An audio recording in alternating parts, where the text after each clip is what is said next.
함께 오신 하나님 말씀 베드로전서 4장 7절 8절 보겠습니다.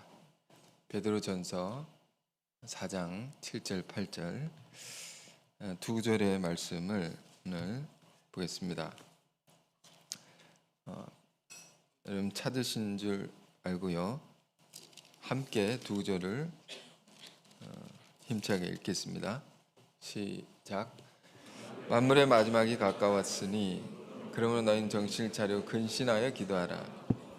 무엇보다도 뜨겁게 서로 사랑할지니 사랑은 허다한 죄를 덮느니라. 아멘. 베드로 사도의 귀한 말씀입니다. 매우 짧은 구절인데 두 구절입니다. 여러분 이것을 4월의 마지막 날인 오늘 깊이 생각하고 또 마음에 새기고 오늘 예배를 하나님께 드리길 원합니다. 할 수 있으면 두 구절을 우리가 다 외우면 좋을 그런 귀한 말씀입니다. 베드로 사도가 우리에게 전하는 말씀인데요. 먼저 무엇을 우리에게 얘기하고 있습니까? 만물의 마지막이 가까이 왔으니. 이것은 때를 가르쳐 주는 것이죠. 때에 관한 것을 말하고 있습니다. 성경 우리가 열심히 읽다 보면 때에 관한 얘기를 많이 하고 있음을 알 수 있습니다. 우리 인생은 때라는 것을 알고 때에 맞게 사는 것이 인생의 지혜다라고 말할 수 있습니다. 가령 농사를 하는 농부가 있다고 해보십시오. 되게 중요한 것은 무엇일까요? 농사를 짓는 기술을 가지는 것이죠. 먼저는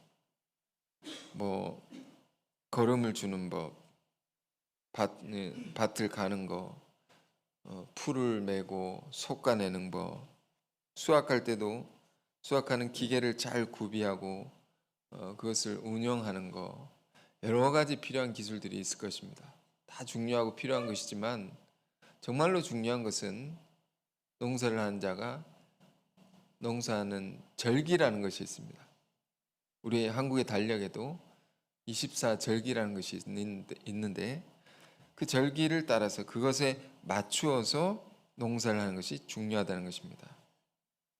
예를 들면 입춘이라고 하면 얼마 전에 지났는데 입춘이라고 하면 봄이 들어섰다라는 거죠. 그러면 어떠한 날씨가 될 것이다라는 것을 생각하게 되죠. 여름이 오면 초복, 중복, 말복, 더위의 그 강도에 따라서 그런 시기가 또 있지 않습니까? 그러다가 또 지나면 입추, 가을이 오는 거죠. 가을이 오면 이제 기온이 조금씩 떨어지고 낙엽이 떨어지고 그럴 때는 어떻게 해야 된다라는 것을 생각할 수가 있는 거죠. 이런 절기라는 것이 있습니다. 농사를 하는 사람도 그것에 맞추어서 농사를 해야지 풍작을 할 수 있는 것입니다. 그렇지 맞추지 않으면 어떻게 되는 것일까요?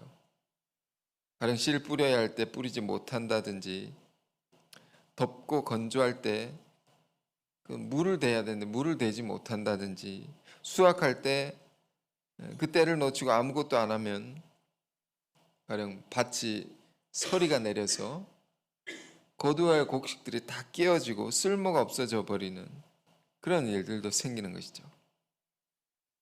수확을 하지 못하는 것입니다. 우리의 인생도 마찬가지입니다. 우리의 신앙의 길도 동일한 것입니다. 우리가 살아가는 것은 하나님의 때를 맞춰서 살아가야 합니다. 하나님께서 이 세상을 이 역사를 이끄실 때는 그냥 이끄시는 것이 아니고 다 계획이 있고 때가 있는 것입니다. 그것을 따라서 경륜하시는 그러한 역사인 것입니다. 우리는 그러므로 성경을 읽으면서 또 신앙을 하면서 하나님의 때가 지금 어느 때인가라는 것을 늘 생각하고 기도하고 살아야 하는 것입니다.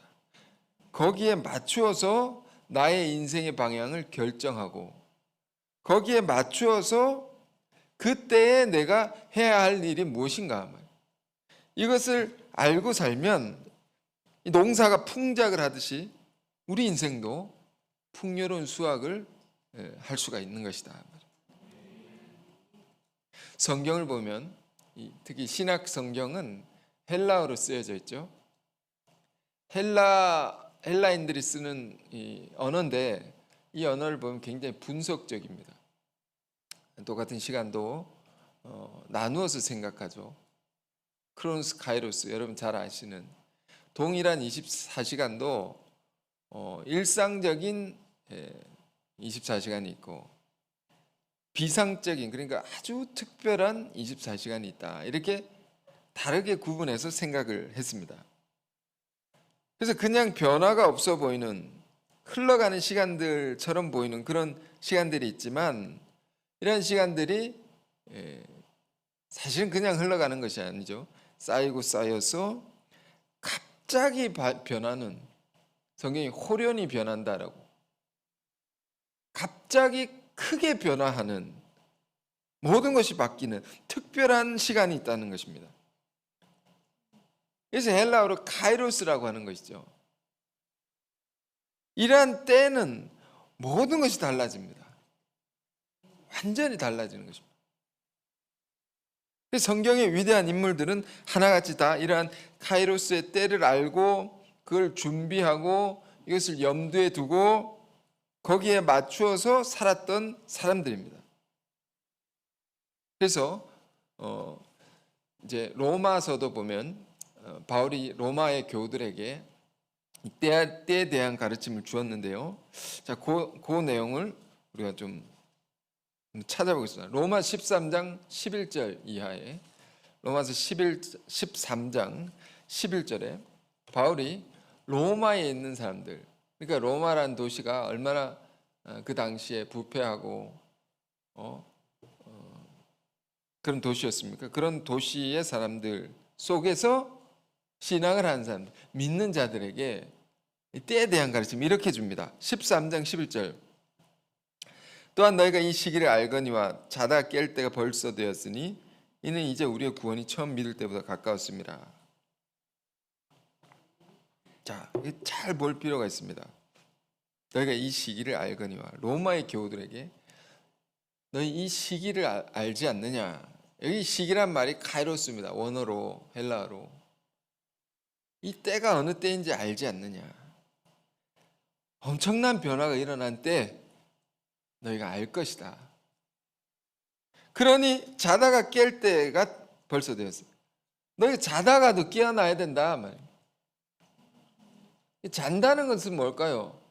뭐를 성경에서는 잔다고 표현할까요? 세상의 흐름에 따라서 흔히 우리가 쓰는 말, 세워라 내워라 이런 말이 있죠. 의미 없이 시간을 보내는 것을 잔다라고 표현하는 것입니다.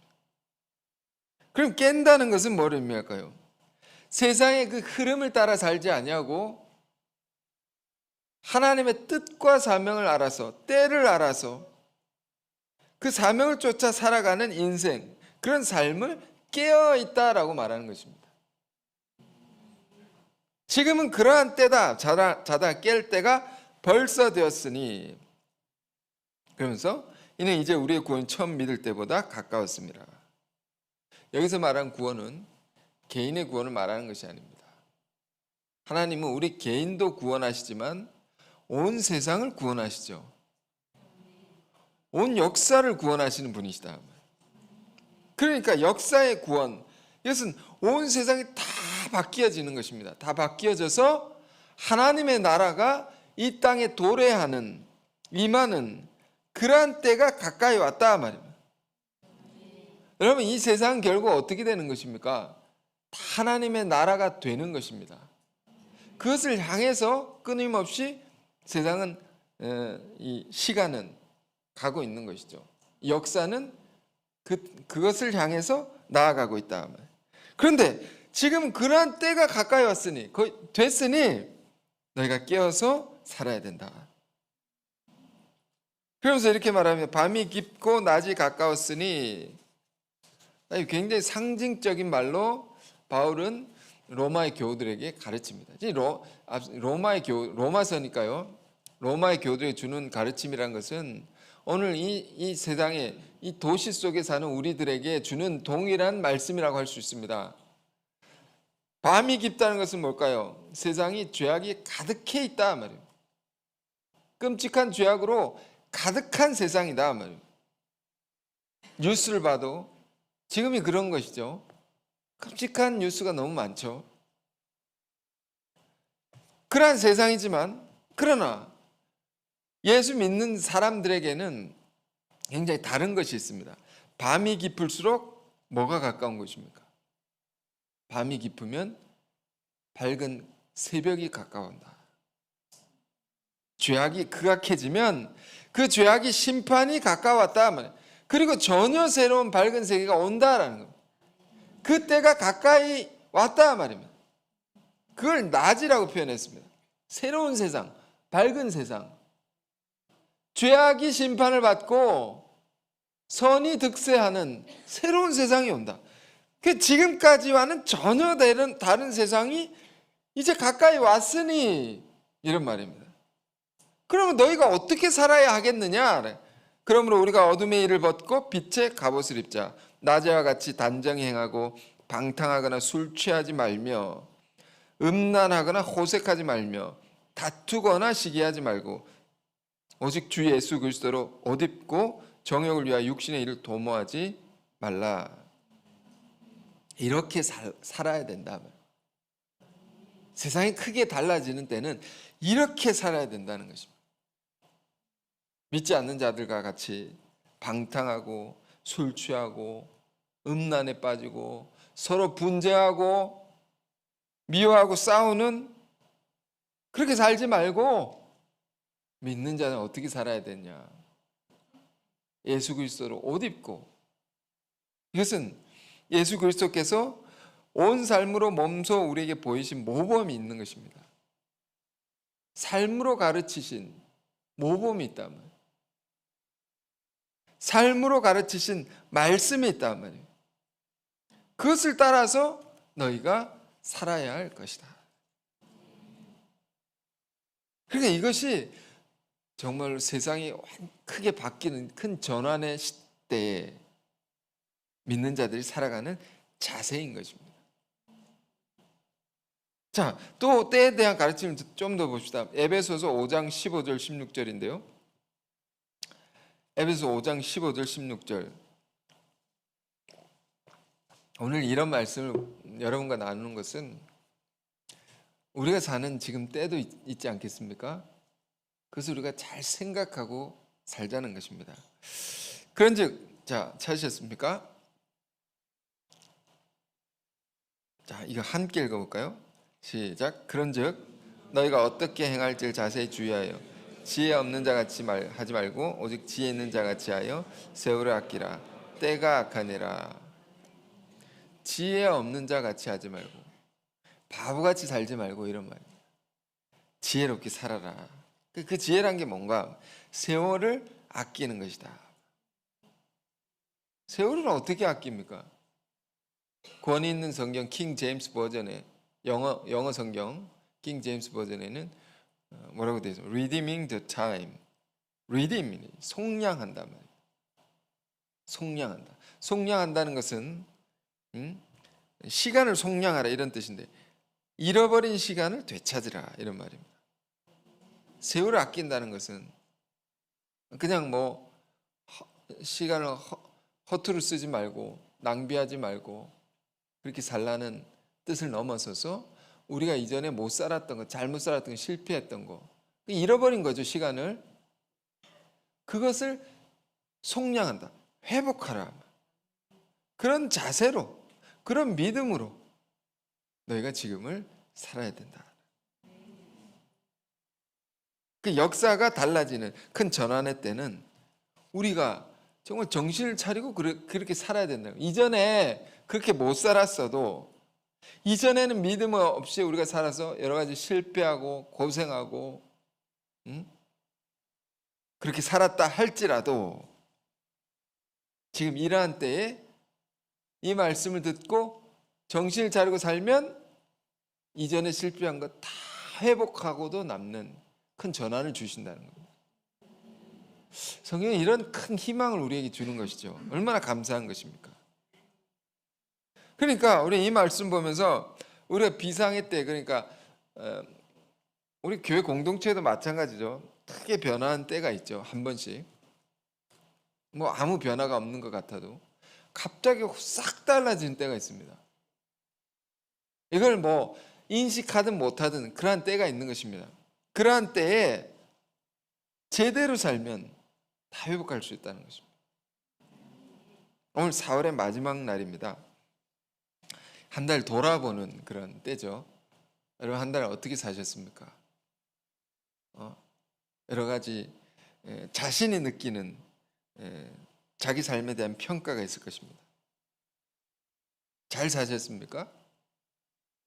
내가 봐도 좀 끔찍하게 살았습니까? 어떻게 살았든지 오늘 이 말씀 우리가 기억하면서 정신을 차리고 5월을 새롭게 시작하길 원합니다. 다 회복할 수 있다. 학교 생활을 하다 보면 학창 시절에 평소 때는 수업 시간에 잠잔다가도 시험 때가 되면 막 눈빛이 달라지는 학생들이 있습니다. 고도의 집중력을 발휘해서 시험을 그때 집중해서 시험을 잘 치르는 아이가 있습니다. 맨날 나와 같이 놀다가도 그때 정신을 차려서 잘하는 애가 있습니다. 그때가 되면 왜 그런가 이제 선생님도 시험 기간이 되면 학생들에게 시험에 나올 문제를 조금씩 흘립니다. 야, 이거 중요할 것 같이 내가 왜 동그라미 치는지 알겠지? 이러면서 문제를 조금씩 흘려줍니다. 그럼 이게 중요한 것이다.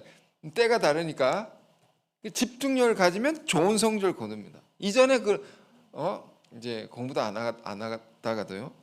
그때 그러니까 믿지 않는 사람들 안에도 이런 지혜가 있는 것이죠. 하물며 하나님의 부름을 받고 선택을 받아서 그의 위대한 뜻을 이루는 우리들에게서야 더 이런 지혜가 필요하지 않겠습니까? 요한복음 5장에도 보면 이 때에 대한 가르침들이 잘 기록되어 있는데 여러분 진짜 희망이 되지 않습니까? 저는 희망이 됩니다. 이 말씀이 이전에 못 살았고 돌아보니까 끔찍하고 내 자신을 볼 때 그런 거 있는데 또 기회를 주시는구나. 다 회복할 수 있다. 근데 요한복음 5장을 보면 그런 장면이 있습니다. 베데스다 연못이 있는데 굉장히 영험한 그런 연못입니다. 연못 옆에 온갖 병자들이 거기서 기다리고 있어요. 왜 기다리는가 했더니 이 연못의 물이 가끔씩 솟구치는 때가 있습니다. 막 이제 간헐천이라고 하죠. 뭐 그런 곳도 있습니다. 그런 곳이 있습니다. 갑자기 뜨거운 물이 쫙 올라옵니다. 그때 거기다가 몸을 담그면 어떤 병이라도 낫는다는 소문이 있었다.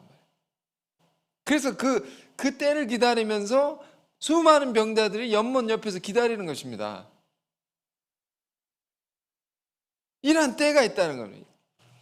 우리 신앙도 마찬가지입니다. 다 힘들고 어렵다가도 갑자기 우리가 힘들고 괴롭고 어려운 모든 것을 싹 다 바꾸시는 때가 있습니다. 그걸 뭐라고 하면 흔히 은혜의 때라고 말합니다. 은혜 그냥 부어주신다. 이전에 못 살고 이전에 나쁜 짓 했었더라도 죄 짓고 살았더라도 그때에 물이 동안 때 들어가는 병자들처럼 그때 들어가면 참여하면 다 회복한다. 은혜를 그냥 퍼부어 주셔가지고 이전의 고생을 다 잊어버릴 정도로 큰 복을 내려주시는 때가 있습니다. 꼭 있습니다. 여러분 이거 믿으시면 아멘 하시기 바랍니다. 꼭 있다. 꼭 주신다는 겁니다. 그래서 이 때를 믿음으로 준비하고 사는 사람들은 놀라운 하나님의 축복과 은혜의 수혜자가 된다. 다시 말하지만 이전에 못 살았어도 이런 은혜를 받을 수 있다. 자, 제가 지난주에는 새벽에 마태복음 3장을 이제 요즘에 예수님을 우리가 더 알아보자. 예수 알기를 더 힘쓰자. 이런 생각을 갖고 복음서를 조금 더 자세히 보려고 이제 마태복음을 새벽마다 보기 시작했는데요. 마태복음 3장을 이제 보기 시작했는데 세례자 요한의 마태복음 3장을 보면 세례자 요한이 막 외치는 외침, 그가 막 말씀을 막 외치는 그런 장면이 있습니다. 그 장면을 하나하나 읽는데, 성경 구절 읽는데 정신이 번쩍 드는 것입니다. 어느 날 여러분 성경을 그냥 일상적으로 읽다가 어느 날 이런 경험 여러분도 있으실 것입니다. 정신 번쩍 뜨면 나에게 지금 이런 얘기를 하시는구나. 세례자 요한이 뭘 합니까? 갑자기 나와가지고 회개하라, 천국이 가까웠다. 이 때에 대한 거죠. 천국이 가까이 왔다는 건 때를 가리키는 겁니다. 오늘 말씀과 같은 것입니다. 세상이 완전히 바뀐 때가 왔으니 너희가 회개해야 된다 말이에요. 그러면서 특히 누구에게 말하는 것입니까? 바리새인과 서기관들, 이 최고의 종교의 지도자들, 리더들, 그들에게 세례자 요한이 뭐라고 합니까? 막 욕을 퍼붓습니다. 독사의 자식들아라고 했지만 이 번역이 굉장히 순화시켰습니다. 뱀 보고 뱀의 자식이라고 말하는 사람이 어디 있습니까? 뱀의 새끼죠. 독사 새끼들아! 이렇게. 제 말이 아닙니다. 예수님이 하신 말이니까 오해 마십시오. 누가 너희더러 임박한 진노를 피하라고 하느냐? 누가 너희가 피할 줄로 심판을 피할 줄로 생각하느냐? 이러면서 너희는 심판을 안 받을 줄로 생각하느냐? 요한이 저에게 얘기한 것 같아서 뜨끔뜨끔했습니다. 그러면서 회개에 합당한 열매를 맺으라. 회개에 합당한 열매를 맺으라. 말로만 회개하지 말고 이런 말입니다. 열매를 맺기까지 너가 진짜로 바뀌어야 된다. 아브라함이 내 조상이라 자랑하지 말라. 네가 선민이냐? 하나님 택함 받은 자냐? 하나님께 기름 부음 받은 자냐? 웃기지 말라 이런 말입니다. 하나님은 광야에 널브러져 있는 돌들을 가져와가지고 버려진 것들을 가져와가지고 너보다 더 훌륭한 사람을 세울 수 있는 것이다. 너보다 더 훌륭한 지도자를 만들 수 있는 것이다. 왜 아멘을 안 합니까? 아멘이 힘들죠. 그러면서 더 깜짝 놀랄 말을 요한이 합니다. 도끼가 나무 뿌리에 놓였으니 좋은 열매를 맺지 않으면 찍어서 불살라 버리겠다.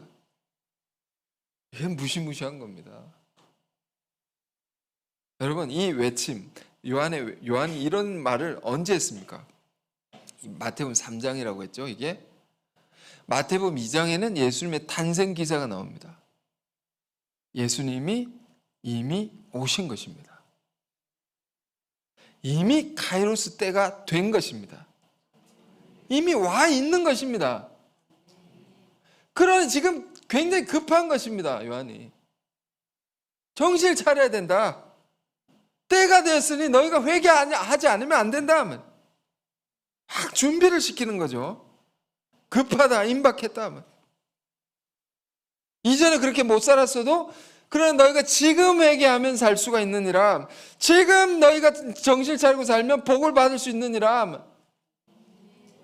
이전에 어떻게 살았어도 이 때에 정신을 차리면 되는 것이다. 그런데 여기서 제일 무서운 말이 뭡니까? 도끼가 나무 뿌리에 놓였다고. 이 그림을 잘 생각해 보십시오. 도끼가 있는데 나무 뿌리입니다. 치면 어떻게 됩니까? 바로 쓰러지는 겁니다. 그리고 가져가서 불로 태워버리는 것입니다. 이 말씀 전하고 기도를 하는데 뭐를 또 생각하게 하시냐면 이걸 더 실감나게, 이미 실감났는데 더 실감나게 하나님이 알려주신 겁니다. 칼이 네 목에 여기 놓여있다고. 예. 여러분 목에 이렇게 칼이 있습니다. 이거를 끔찍하죠. 죽기 직전이라는 거죠. 가장 큰 위기라는 거죠. 이걸 너희가 알고 있느냐 말이에요. 그런데 위기는 어떤 분이 위험한 기회다 이렇게 해석을 해 주셨습니다.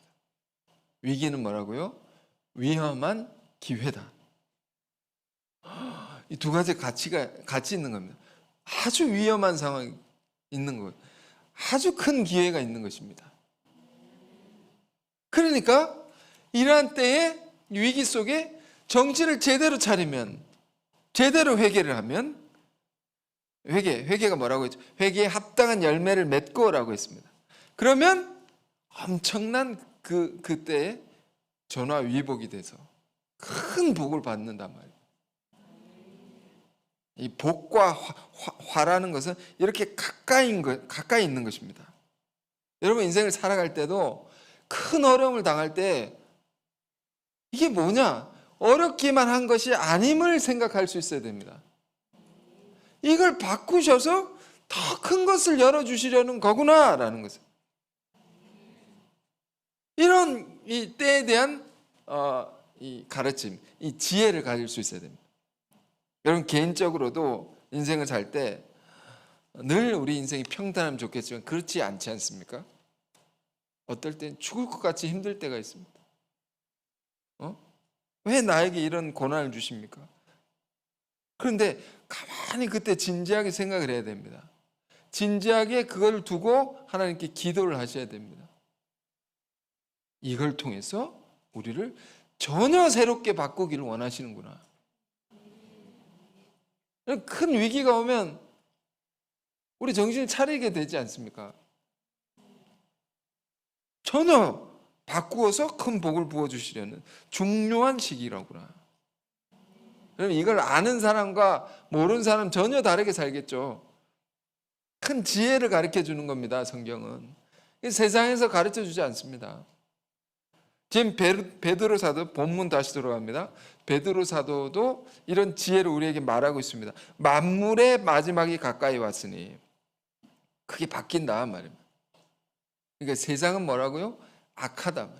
세상은 죄악이 관영해서 끔찍한 소식이 많이 들리고, 그렇지만 이런 때는 더 우리가 정신을 차리고 더 많은 것이 바뀌니까 어떻게 살아야 되느냐 이렇게 말합니다. 그러므로 너희는 정신을 차리고 근신하여 기도하라.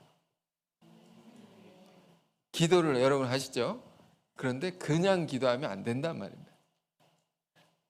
중언부언 기도, 자기중심적인 기도, 지금 그런 기도할 때가 아니다. 정신을 차리고 근신하여 기도하라. 정신을 차려 기도한다는 게 뭘까요? 하나님의 나라 뜻을 위하여 그걸 너희가 놓고 기도를 해야 된다.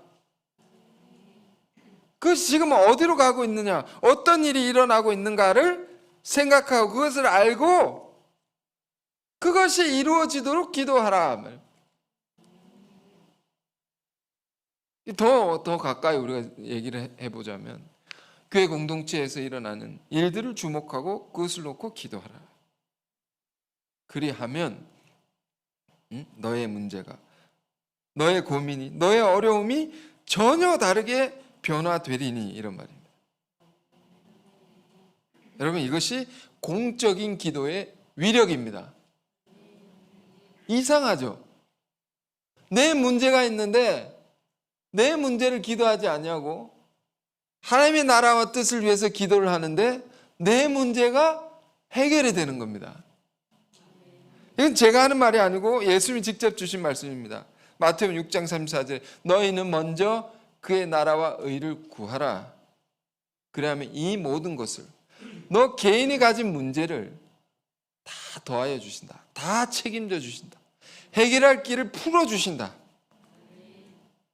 여러분 이렇게 기도하라. 그러면서 오늘 중요한 말씀입니다. 8절, 무엇보다 뜨겁게 서로 사랑할지니 사랑은 허다한 죄를 덮느니라. 무엇보다도 이런 말이 나오는 것은, 제일 중요한 것은 이런 말이죠. 앞에 것도 중요하고 기억하고 살아야 되지만 제일 잘 기억하고 제일 힘써 해야 할 것은 이런 말, 무엇보다도 뜨겁게 서로 사랑할지니. 자, 뭐라고요? 뜨겁게 서로 사랑하라. 적당히 사랑하라 이렇게 되어 있지 않습니다. 미지근하게 사랑하라 되어 있지 않습니다. 뜨겁게.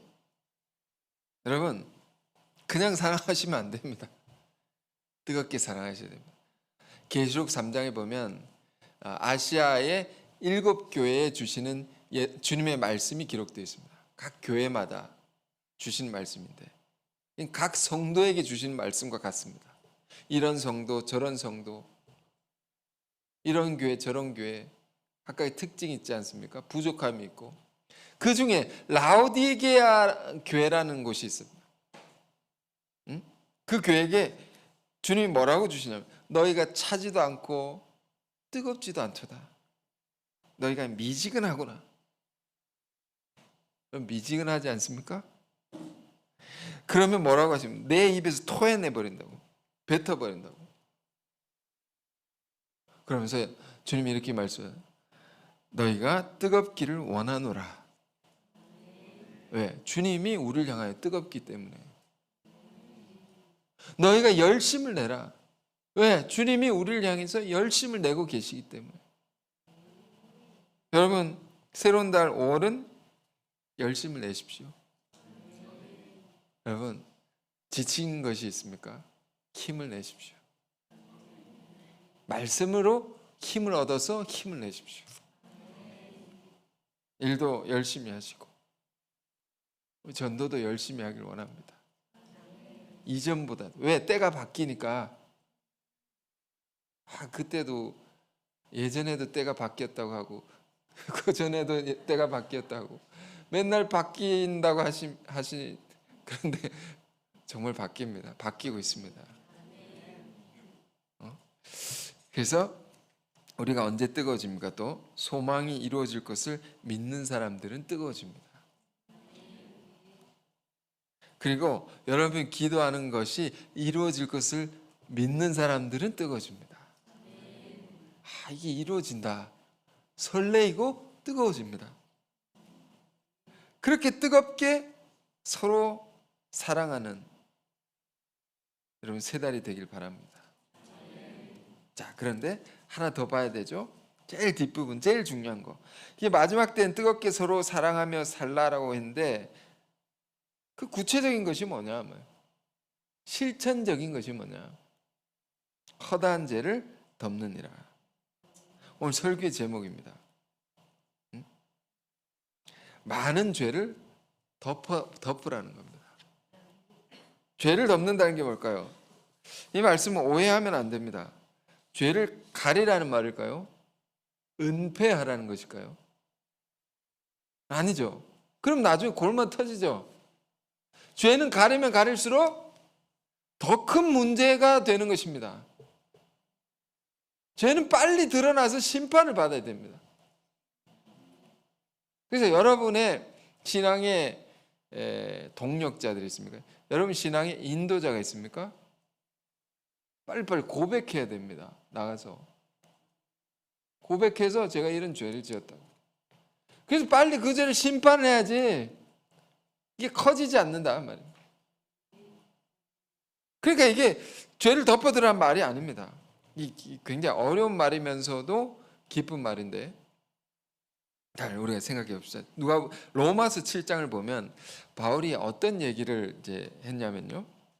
율법 안에 사는 인생들의 공고함을 얘기합니다. 율법적인 세계 속에서 사는 사람들의 어려움, 괴로움을 얘기합니다. 근데 사실 이것이 인간의 죄적인 실존입니다. 인간의 실제적인 모습이라는 것입니다. 그러니까 우리가 이게 무슨 말인 거 아니? 7장을 이렇게 보면 우리가 세상에서 그냥 예수를 모르고 주님을 만나지 않고 함부로 살 때는 죄가 죄인지도 모르고 그냥 마음대로 살았죠. 그냥 편하게 살았을지 모릅니다. 그런데 하나님의 말씀을 듣고 나니 알고 나니 어떤 것이 열리게 됩니까? 이게 죄구나. 이렇게 하면 안 되는 거구나. 죄가 더 분명하게 보이게 됩니다. 그러면 어떻게 됩니까? 죄가 더 분명하게 되면 이 드러나서 괴로움이 나에게 오는 거죠. 내 죄가 어떤 것은 다 드러나니까 믿고 나니까 더 그렇게 되는 겁니다. 그거를 바울이 뭐라고 해요? 자, 성경을 통해서 봅시다. 로마서 7장 6절 7절인데요. 오늘 본문 8절을 이제 주석하는 겁니다.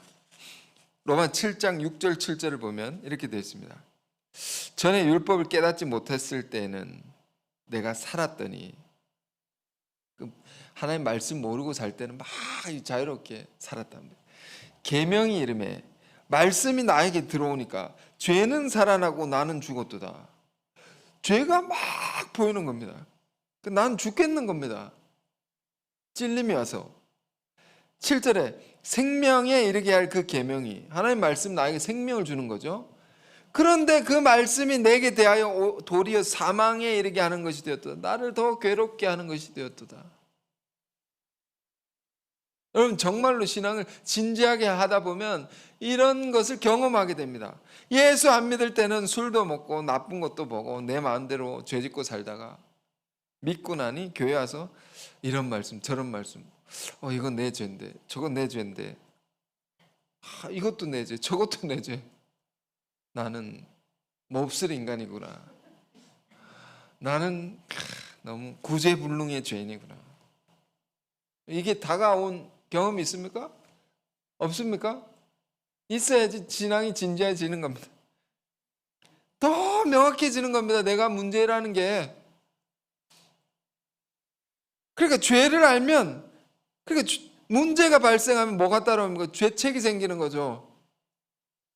찔림이 오는 거, 양심 자꾸 찔리는 겁니다.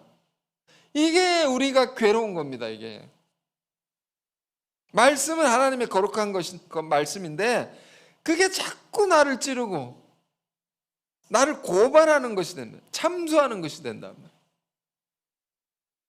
그러니까 우리의 인생, 우리가 예수를 믿고 나서도 율법적인 관계 속에서 살아가면 지옥 같은 것이 되는 겁니다.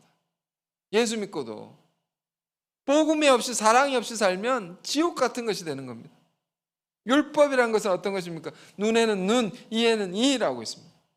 보복률이죠. 그 법이 보복률입니다. 세상의 법도 이런 것입니다. 보복입니다. 똑같이 갚아주는 겁니다. 우리가 이런 관계 속에, 인간과 인간의 관계 속, 이런 관계로 살아갈 때 너무 힘든 겁니다. 관계의 위기는 어디서 옵니까? 우리가 이런 차원에서 살기 때문입니다.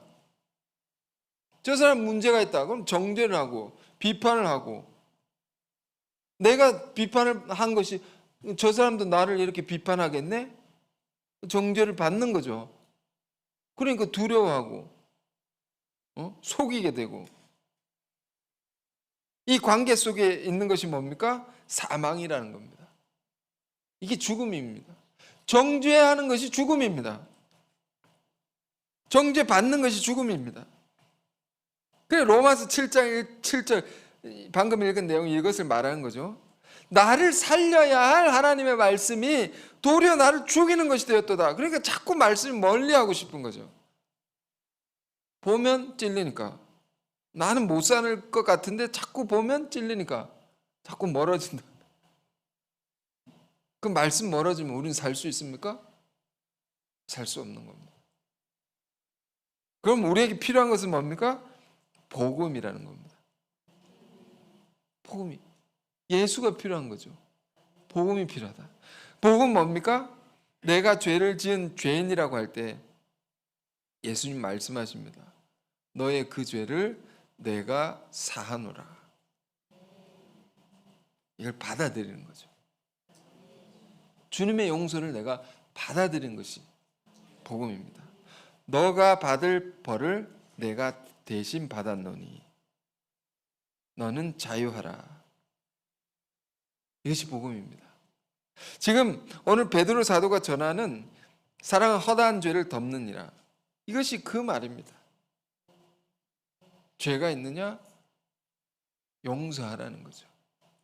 우리의 인생을 살아갈 때 정말 기억해야 할 중요한 전제가 있습니다. 우리의 인간의 관계 속에 전제가 있습니다. 인간은 뭡니까? 에베소서 2장 3절의 말씀처럼 본질상 진노의 자식들이다. 인간은요, 하나님의 진노를 불러일으키는 끔찍한 죄인입니다. 이게 우리 관계의 전제입니다. 우린 다 죄인입니다. 다 흠이 있고 다 문제가 있는 것입니다. 은혜 받고도 죄를 짓습니다. 우리 습관적으로 죄를 짓는 것입니다. 오늘 내가 눈물로 고백하고 나서도 그날 못 지나서 또 죄를 짓습니다. 이게 우리들의 실존, 실제적인 나의 모습이다. 이 은혜 받고 죄를 지으니까 더 괴로운 거죠. 내가 이 정도였나? 내가 그런 것처럼 다른 사람들도 그렇다는 것을 이해해야 되는 거죠. 우리가 새로운 영혼을 전도를 하고 목양을 할 때도 그렇고, 여러분 부모가 되어서 자식을 양육하는 분들도 마찬가지입니다. 오늘 이 말씀은 굉장히 중요한 말씀이라고 생각하는데, 누구를 기르고 가르치고 할 때 중요한 전제가 있습니다. 인간은 죄인이다. 본질상 진노의 자녀다. 나도 그렇고 저도 그렇고. 그런 사람들 만날 때 우리가 어떠한 자세를 가져야 되느냐? 쉽게 말하면 이런 것입니다. 가르쳐도 말을 안 듣고, 계속 말을 안 듣고, 반복적으로 죄를 짓고, 그리고 나에게 또 온다. 이 사람을 도대체 어떻게 해야 됩니까? 마태복음 19장에 베드로도 이런 질문을 예수님께 했죠. 이런 경우는 어떻게 해야 됩니까? 정말 골치가 아픕니다. 방법을 우리가 생각해 본다면 1. 그냥 벌어버린다. 그와 관계를 끊어버린다. 그래, 네 마음대로 살아.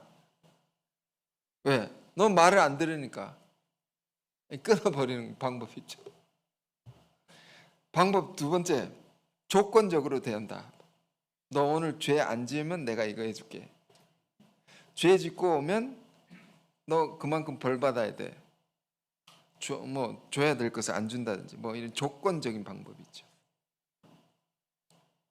그런데 진짜 이제 자녀를 사랑하는 부모는 어떻게 합니까?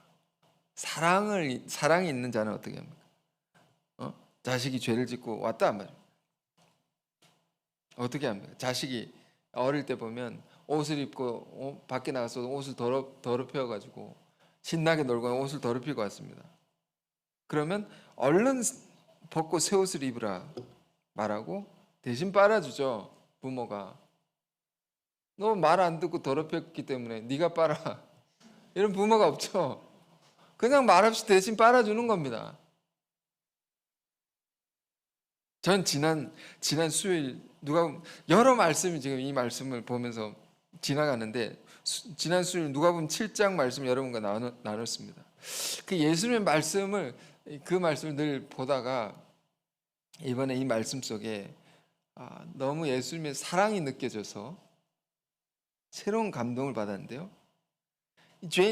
죄 많은 한 여인이 예수님이 뒤로 와가지고 예수님의 발을 눈물로 씻고 향유를 이렇게 부었습니다. 뒤로 와서 앞으로 오지도 못하고 스스로 죄인이라고 깊은 생각이 있었으니까 그랬겠죠. 근데 예수님이 이 여인을 어떻게 바라봅니까? 전혀 다르게 바라본다. 관점이 다른 겁니다. 바리새인들은 어떻게 바라봅니까? 그 바리새인 집에 초청을 받아 갔는데 죄를 짓는 이 여자는 죄 많이 지은 그러니까 쉽게 말하면 죄인을 바라볼 때 조금 죄 지은 놈, 많이 죄 지은 놈 이렇게 보는 거죠. 저 인간 그러니까 큰 죄를 지어서 저 인간 크게 벌 받을 놈, 적게 벌 받을 놈 이렇게 보죠. 근데 예수님은 어떻게 봅니까? 적게 사함 받을 자, 많이 사함 받을 자 이렇게 본단 말입니다. 이상하죠? 말이 다르죠? 조금 사함받을 자이다. 많이 사함받을 자다. 그리고 더 나아가서 예수님 뭐라고 말씀하십니까? 적게 사함받을 자, 적게 사랑할 수 있는 자, 많이 사랑할 수 있는 자. 누가 더 유리합니까? 큰 죄인이 더 유리하다.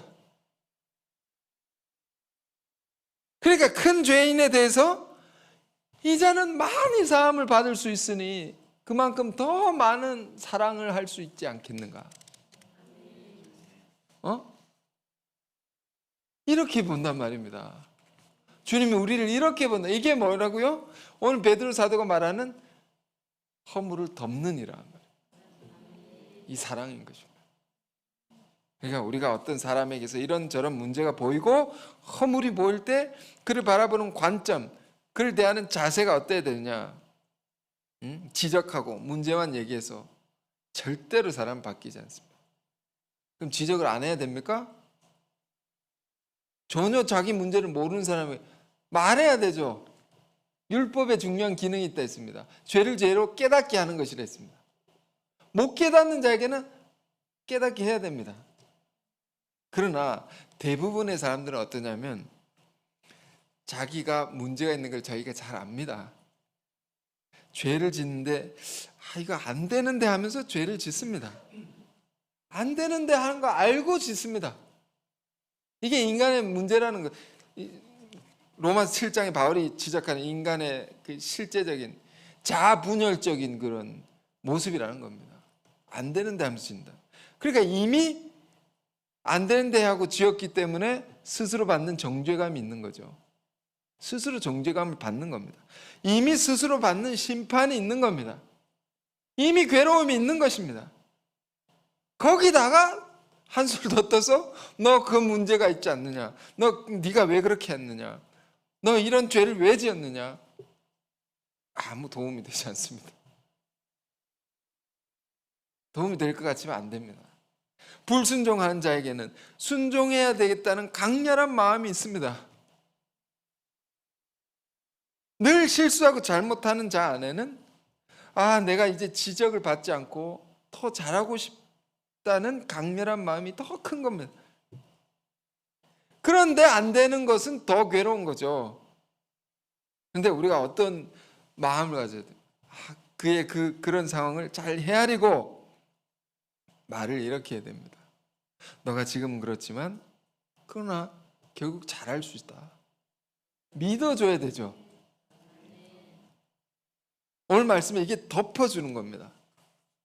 다른 말로 표현하면 뭡니까? 그의 문제를, 죄를 녹여내는 겁니다. 마음이 녹는다 이런 말이죠. 막 화가 나다가도 그렇게 말하니까 그냥 녹아버리면 화를 착 사귈 수 있습니다. 그 죄는 어떻게 해결될 수 있습니까? 불같은 사랑으로, 오늘 말씀에 뜨거운 사랑으로 죄가 녹여지는 겁니다. 우리 자신을 볼 때도 어떻습니까? 우리 자신을 보자 말입니다. 말씀 늘 우리 자신을 보게 하는 것이니까. 우리의 심리 상태가 늘 너그럽고 늘 부드러우면 좋을 텐데 늘 그렇습니까? 대부분 안 그렇죠.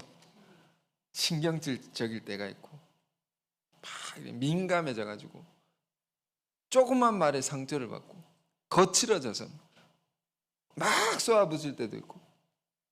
저도 그렇습니다.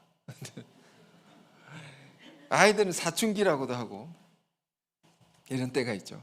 어른들은 갱년기라고 합니다. 이런 때가 있습니다. 그런 시기가 있는 거예요. 저 사람 그런 때다라고 이해하면 되지. 너가 어떻게 그럴 수 있느냐, 너가 왜 그랬느냐, 너가 그런 사람이 아닌데 왜 이러느냐, 이렇게 따지고 하면 이제 문제가 커지는 거죠. 전혀 도움이 돼. 그러니까 그런 때 더 강한 힘은 뭡니까? 그럴 수도 있지. 사람이 늘 좋을 수가 없지 않습니까?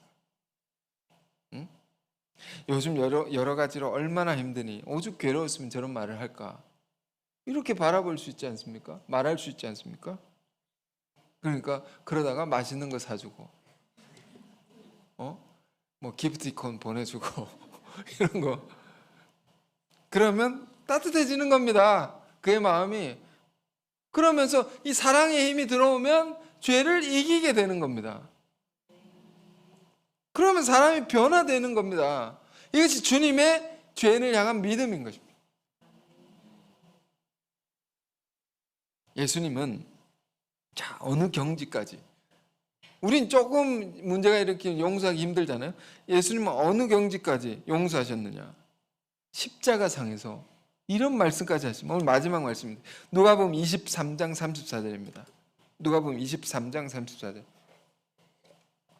이렇게 얘기하시죠. 이에 예수께서 이르시되 아버지 저들을 사하여 주옵소서 자기들이 하는 것을 알지 못함이니이다 하시더라. 엄청난 말씀입니다. 자신에게 가시 면류관을 씌우고 찌르고 침 뱉는 자들에 대해서 하나님께 기도한 내용입니다. 아버지 저들의 죄를 사하여 주옵소서. 저들은 자기가 무슨 짓을 하는지 몰라서 그런 겁니다. 몰라서 죄 지을 수 있습니다. 저 사람 왜 저러냐? 몰라서 그렇구나. 예수님 자기를 찌른 자들 향해서도 이렇게 말씀하셨다. 이렇게 용서하셨다. 이렇게 덮어주셨다는 거예요. 여러분 오늘 주님의 이 말씀을 여러분 기억하길 바라고, 여러분 누군가 형제의 관계 속에서 또 목양의 자리에서 또 자녀를 양육하는 자리에서 여러분 이 말씀을 기억하시고 오늘 베드로의 사도의 말씀도 기억하시고 사시기 바랍니다. 사랑은 허다한 죄를 덮는 것이다. 품어내는 것이고 녹여내는 것이다. 그러니까 그의 죄가 드러나거든 그를 지적하고 정죄하고 그를 죽이지 말라 하면, 사단은요 정죄해서 죽이는 영입니다. 여러분 누군가를 정죄하고 있다면 사단의 역사인 겁니다. 그를 죽이고 있는 것입니다. 성령은 어떤 영입니까? 품어서 살려내는 영입니다. 그를 살려내야 됩니다. 이것이 사랑이다. 주님이 우리에게 보여주신 베드로 사도가 전해주는 이 말씀의 가르침입니다. 이것이 우리가 마지막 때에 역사가 크게 바뀌어야 될 때에 우리가 열심을 다해서 해야 할 일인 줄 믿습니다. 그래서 올 한 달은 이 말씀을 마음에 푹 담고 깊이 담고 이 성령의 능력으로 많은 영혼을 살려내는 그런 달이 되길 바라고, 죄 가운데 괴로워하는 많은 영혼들을 구원해내는 올해 큰 복된 달이 되시기를 바랍니다. 기도하겠습니다. 은혜로우신 주님 참으로 감사합니다. 4월의 한 달을 마무리하면서 우리가 베드로 사도의 귀한 말씀을 듣고 묵상했습니다. 우리가 사는 것이 아무 의미 없이 사는 것이 아니라 하나님의 때를 알고 그 때에 맞게 살아가는 그 지혜로 살게 하여 주옵소서. 만물의 마지막이 가까이 왔다 했습니다. 하나님의 역사에 큰 전환이 일어나는, 큰 변화가 일어나는 때에 우리가 살고 있음을 깊이 인식하게 하여 주옵시고, 그러면 정신을 차리고 근신하여 기도하게 하옵소서. 무엇보다 서로 뜨겁게 사랑할지니라고 했습니다. 서로의 허물을, 죄를 품어내고 덮어내고 녹여내는 예수님의 십자가 그 보혈의 사랑으로 우리가 살아가게 하여 주옵소서. 그래서 우리 안에 죽어있는 모든 것들이 살아나게 하시고 무너진 모든 것들이 이렇게 세워지며 아픈 것들이 다 치유되고 회복되는 생명의 새로운 달이 되게 하여 주옵소서. 예수 그리스도 이름으로 기도했습니다.